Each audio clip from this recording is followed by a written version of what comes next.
आज की जो क्लास है वो फ़ोटोशॉप में हम बात करने जा रहे हैं पैटर्न स्टैम्प टूल के बारे में। ठीक है। पिछली क्लास में आपको हीलिंग, पैच, क्लोन जैसे फीचर्स के बारे में बताया गया था। आज की क्लास जो है वो पैटर्न स्टैम्प टूल को लेकर है। पैटर्न स्टैम्प समझने के लिए आप एक नया पेज ले लेंगे, कंट्रोल एन। एक नए पेज के लिए फीचर्स खुल गए हैं। आपने यहाँ जाके फ़ोटो पेपर ले लो और लैंडस्केप का 8x10 ले लो, कोई इशू नहीं है। बाकी आप ओके कर देंगे। पेपर आ गया। इस पेपर को आप यहाँ से पकड़ के खींच के बाहर निकाल लेंगे ताकि पेपर आपकी स्क्रीन पे नॉर्मली दिखाई दे। जब भी आप काम करो ना, कोशिश करो कि ये जो पेपर की जो पूरी ये जो लंबाई चौड़ाई है ना, वो इस बाउंड्री से थोड़ी सी छोटी हो जाए। तो उसके लिए अल्ट के साथ स्क्रॉल करना, कीबोर्ड से अल्ट दबा के माउस का स्क्रॉल आप करेंगे तो हल्की सी ये स्क्रीन से छोटी हो जाएगी। चलिए अभी हम बात करते हैं, यहाँ पर जाओगे आप, ये पैटर्न स्टैम्प टूल है। इसको जब आप यहाँ से पिक करते हो तो आप देखेंगे ऊपर इसकी प्रॉपर्टीज़ आ गई। इस प्रॉपर्टी में आप देखेंगे यहाँ पर ये क्लिक करते ही आप देखेंगे यहाँ ढेर सारे पैटर्न्स के टाइप्स हैं। यहाँ काफ़ी अच्छे अच्छे पैटर्न्स आपको दिखाई दे रहे हैं, बड़े बड़े, लेकिन ये सिंपल पैटर्न्स है। इन पैटर्न्स का रोल क्या होता है आपके मैटर के अंदर? सबसे पहले आप ये देख रहे हैं छोटा सा डायमीटर आ रहा है मेरे माउस में। ठीक है। इस डायमीटर को बढ़ाने के लिए जैसे आप ब्रश का साइज़ इंक्रीज़ करते हैं, वैसे आप इसका भी साइज़ इंक्रीज़ करेंगे। एंटर के बाजू में जो करली ब्रैकेट वाले बटन होते हैं, तो आप यहाँ से, मैंने इस तरीके से इंक्रीज़ कर लिया। और इसको डिक्रीज़ करने के लिए आप ऐसे क्लोज करली ब्रैकेट का भी इस्तेमाल कर सकते हो। तो फिलहाल मैंने यहाँ पर ये करा। अभी आप देखेंगे मैं यहाँ पर चलता हूँ, क्लिक करता हूँ, कोई भी एक पैटर्न हमने यहाँ मार्क करा और अगर आप इसको ड्रॉ करते हैं तो आप देखेंगे पैटर्न्स होते हैं। तो आप इस तरीके के पैटर्न्स आप यूज़ कर सकते हैं। अगर आपको लगता है आपको इतने सिंपल पैटर्न्स की ज़रूरत नहीं है, थोड़ा सा और अट्रैक्टिव पैटर्न्स आपको चाहिए, तो आप इसकी सेटिंग्स में जाते हैं। क्लिक करोगे आप यहाँ पर, आप देखेंगे आर्टिस्टिक सरफेस से लेकर टेक्सचर फिल तक के ये सारे पैटर्न्स के अलग अलग टाइप है। तो आपको इनमें से जो भी दूसरा पैटर्न अच्छा लगे वो आप यूज़ कर सकते हैं। जैसे मैंने यहाँ रॉक पैटर्न के ऊपर क्लिक करा और ओके प्रेस कर दिया, तो देखो यहाँ रॉक पैटर्न से ऐड हो गए। ये सारे डिज़ाइंस होते हैं, तो इनमें से आप कोई भी एक डिज़ाइन के ऊपर मार्क करो और आप इस तरीके ड्रॉ करना शुरू करो। पहाड़, ये जो पत्थर नहीं होते गार्डन्स वगैरह के अंदर, ये उस तरीके के पत्थरों के डिज़ाइन। सेम इसी तरीके से आप कहते हो जी मुझे ये चाहिए, तो जैसे पहाड़ होते हैं ना, तो पहाड़ों के जो पत्थर होते हैं ये वैसे वाला डिज़ाइन है। ठीक है। तो ये पैटर्न्स होते हैं। कभी कभार आप फोटो में बाउंड्री बनाओगे या इस तरीके का कोई अगर आप काम करते हो तो उसमें इसकी ज़रूरत पड़ेगी। आप यहाँ से जाके इस तरीके से करके आप ये चीज़ें बदल सकते हो, चेंज कर सकते हो। ठीक है। तो तो यहाँ पर क्या चीज़ है कि आपने ये समझ लिया कि दो तरीके से यहाँ पर चीज़ें आप समझ रहे हैं। ठीक है। एक तो इस तरीके डिज़ाइन है, यहाँ पर ये भी है, और इसी तरीके से यहाँ पर और भी सारे यहाँ पर फीचर्स अवेलेबल हैं। जो भी आपको पैटर्न स्टाइल समझ आए आप यहाँ पर जाओ, क्लिक करो, और क्लिक करने के बाद जैसा मर्जी आप चाहो यहाँ पर इस तरीके से बना सकते हो। ठीक है। साइज़ आप इसका जितना बड़ा रखोगे उतनी जल्दी ये बड़े पोर्शन को कवर कर लेता है। ठीक।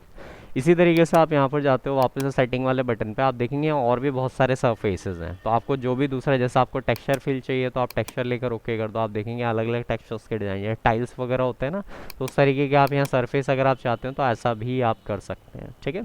तो ज़रूरत जहाँ पर जाके आपकी पूरी हो जाए, यहाँ ढेर सारे एक एक करके सारे आप ट्राई करके देखना। जैसे आपका नेचर रॉक्स मैंने करके ओके करा, तो आप यहाँ देखेंगे फूल पत्ती वाला डिज़ाइन आ गया। क्लिक करोगे आप यहाँ पर, जैसा भी आपको यहाँ से ये चाहिए, तो देखो यहाँ पर पत्ते होते हैं जो गार्डन वगैरह के अंदर स्टाइलिंग के लिए इस्तेमाल होते हैं। तो आप यहाँ पर ये चीज़ें भी आप इस्तेमाल कर सकते हो। कोई और चाहिए आप यहाँ पर क्लिक करो और इस तरीके से आप करके ड्रॉ करो। ठीक है। अगर आप इनको जूम करके देखोगे ना तो आपको तो चलेगा, इसमें काफ़ी अच्छी अच्छी चीज़ें हैं। तो अल्ट करके स्क्रॉल, माउस का आप दबाओ, अल्ट के साथ स्क्रॉल करने पर आप देख रहे होंगे, देखो दिखाई दे रहे हैं फूल कैसे हैं। ठीक है। यहाँ पर तो इस तरीके करके आपने देखो यहाँ जो गार्डन में जो पत्थर होते हैं ये वैसे स्टाइल है। ठीक है। और इसी तरीके से ये पत्तियाँ, ठीक है, समझ आ रही है चीज़ें? तो ये अच्छे अच्छे डिज़ाइन आपको मिल जाते हैं by the help of pattern. अगर आप ये चाहते हो कि इसके पैटर्न जो आपने रखे हैं ये सब हट जाए और फोटोशॉप जो अपनी ओरिजिनल सेटिंग के जो पैटर्न देता है वो आ जाए, तो आप यहाँ जाके इसको रीसेट कर सकते हैं। रीसेट पैटर्न करके आप ओके करोगे, देखो फोटोशॉप जो शुरू शुरू में, यानी कि जब नए फोटोशॉप के साथ अगर आप पैटर्न खोलोगे ना, तो ये पैटर्न्स पहले से आते हैं इसमें। बाकी आप ज़रूरत पड़ने पर आप उनको बदल सकते हो। ठीक है। तो एक रीसेट करना हमने सीख लिया, सारे टेक्सचर्स पैटर्न समझ में आ गए कि क्या क्या चीज़ें यहाँ पर अवेलेबल है और आप उसको ज़रूरत के हिसाब से फिल कर सकते हो। ठीक है। कभी ऐसा हो कि आपने कोई पैटर्न लिया और उसको अप्लाई कर रहे हो, उसमें कोई गड़बड़ी आपको दिख रही है, मतलब ऐसा नहीं चल रहा, तो आप इस टूल को एक बार रीसेट कर लेना, इस पूरे प्लेट्स को। इसको रीसेट करने के लिए यहाँ टूल के यहाँ पर फर्स्ट ऑप्शन पे जाना, आप यहाँ सेटिंग्स में जाएंगे और यहाँ रीसेट ऑल टूल्स का ऑप्शन है। ये मैंने पिछली क्लास में भी आपको बताया था कि कभी टूल अगर ठीक से ना काम करे तो आप हर टूल के साथ ये फीचर आता है, तो आप यहाँ रीसेट करके ओके कर दो। इससे अगर कोई प्रॉपर्टी डिस्टर्ब हुई होगी तो ऑटोमेटिक वो प्रॉपर्टी रीसेट हो जाती है। ठीक। तो अभी हम लोगों ने यहाँ ये समझ लिया कि पैटर्न स्टैम्प टूल कैसे काम करता है। चलिए इन सभी फीचर्स के साथ आपके ये पैनल्स क्लियर हो चुके हैं, ये सारे पैनल क्लियर हो चुके हैं। क्या मैंने ये फीचर समझाया?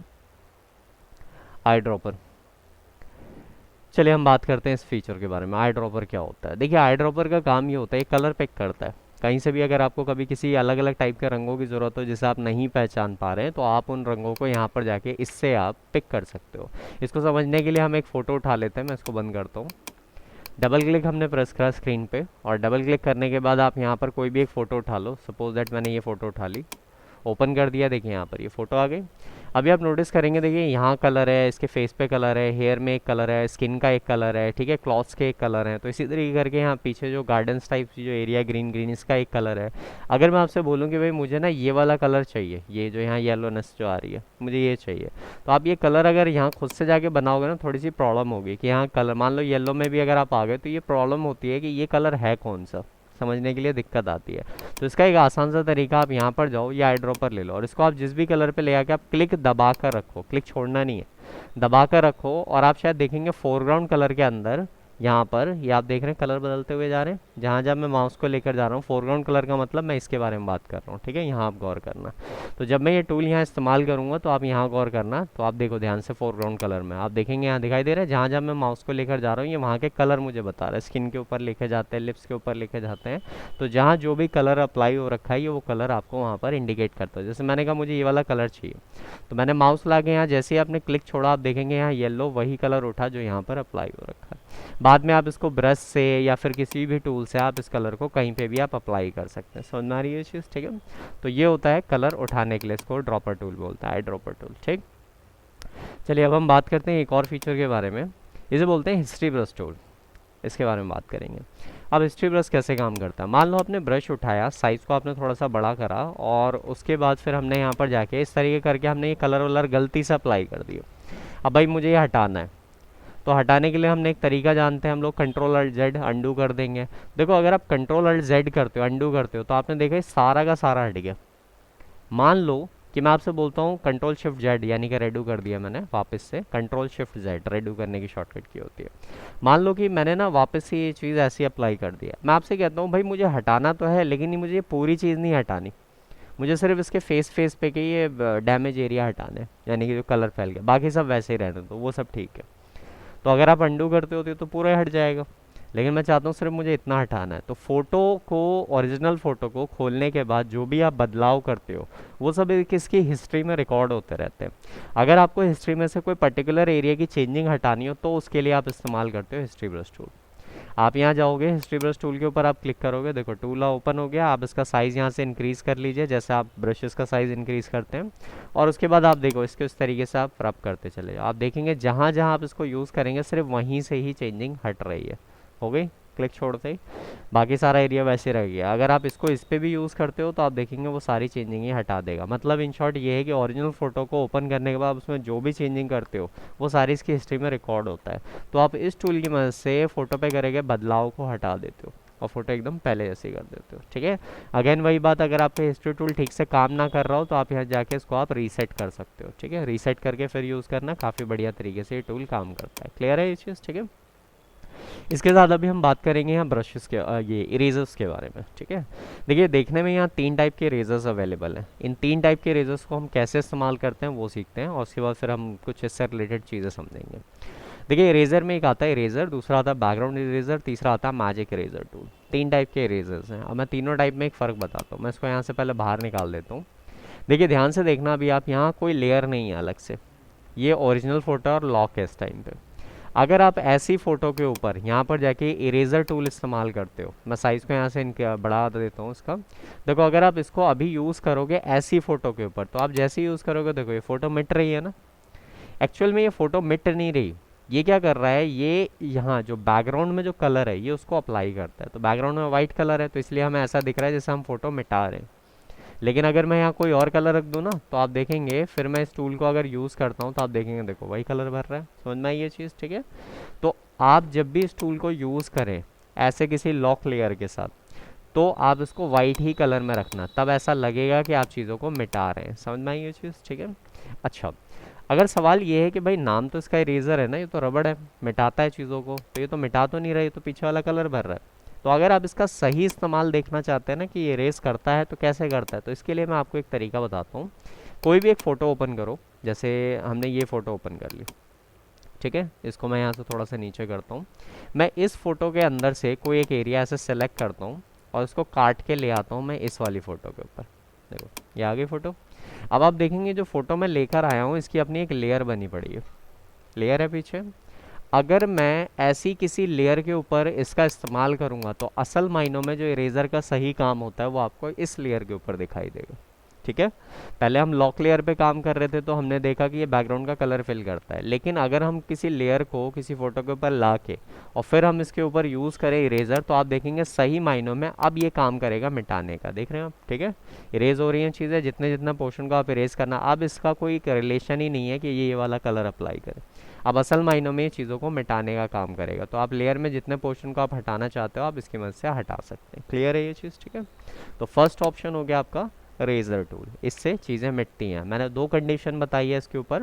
पहली कंडीशन ये थी कि अगर आप इसको लॉक लेयर पे इस्तेमाल करोगे तो ये बैकग्राउंड के कलर को अप्लाई करेगा, लेकिन इसका सही इस्तेमाल अगर जानना है तो आप अलग से लेयर लेकर आओ और फिर उसके ऊपर यूज़ करो, तो ये असल मायनों में उस चीज़ को मिटाने का काम करेगी जो इसका सही काम है। ठीक है, अब आते हैं दूसरा ऑप्शन, बैकग्राउंड इरेजर।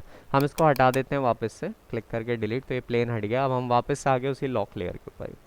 दूसरा ऑप्शन ये आता है इसमें बैकग्राउंड इरेजर। इसका काम ये होता है, अगर आप बैकग्राउंड इरेजर टूल लेते हैं, और मैं साइज़ को यहाँ से बड़ा कर देता हूँ टूल का, और अगर आप इसको यूज़ करते हैं फ़ोटो के ऊपर, तो देखो जब आप इससे चीज़ें मिटाओगे ना तो ये चीज़ें मिटाएगा तो सही, लेकिन मैटर का रियल बैकग्राउंड आपको ये दिखाएगा। तो देखो अब मैं इसको यूज़ करता हूँ तो आप देख रहे हैं मैटर का रियल बैकग्राउंड आ रहा है। रियल बैकग्राउंड क्या होता है? ट्रांसपेरेंट। याद होगा स्टार्टिंग में जब हमने कंट्रोल एन यानी कि नई पेजेस को लेना सीखा था, तो इसमें हमने ये सीखा था कि पेपर को आप वाइट ले सकते हो, पेपर को आप बैकग्राउंड कलर में ले सकते हो, यानी कि यहाँ का जो कलर होगा उस कलर से आप ले सकते हो, या फिर ट्रांसपेरेंट ले सकते हो। ट्रांसपेरेंट मैंने सिखाया था, ये मैटर का रियल बैकग्राउंड होता है, ओरिजिनल। तो ओरिजिनल बैकग्राउंड के साथ देखो अगर आप कोई भी पेज लेते हो तो ऐसा आता है ना।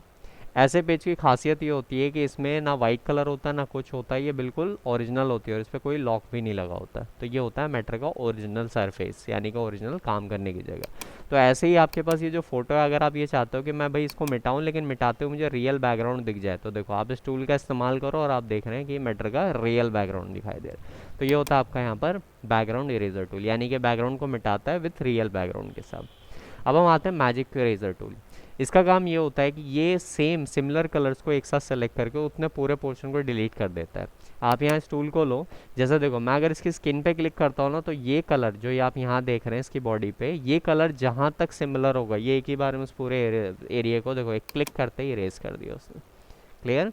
तो जिस भी पोर्शन पे आप इसको क्लिक करोगे, अगर ये पोर्शन कहीं तक भी सेम हुआ तो ये ऑटोमेटिक देखो उस पोर्शन को इस तरीके से रेज कर देगा। समझ में आ रही है चीज़? तो जहाँ आप क्लिक करो एक जैसा सिमिलर कलर मिलते ही उस पूरे पोर्शन को रेज कर दिया जाएगा। क्लियर है ये चीज़? ठीक है, तो अभी हम लोगों ने 3 टाइप के टूल डिस्कस कर लिए, साथ ही साथ पैटर्न स्टैम्प के बारे में डिस्कस करा, उसके साथ हमने यहाँ पर आई ड्रॉपर के बारे में डिस्कस करा, और इसके साथ साथ हम लोगों ने हिस्ट्री ब्रश टूल पे डिस्कस करा। तो अभी आप अच्छे से इस चीज़ को प्रैक्टिस करो। कुछ ना समझ में आए तो वीडियो आप तक चली जाएगी, आराम से आप इसको फॉरवर्ड वगैरह बैकवर्ड वगैरह करके आप देखो, ठीक से प्रैक्टिस करो। फिर भी कोई दिक्कत आए तो मैं अवेलेबल हूँ, आप उससे बात करो इस चीज़ के लिए।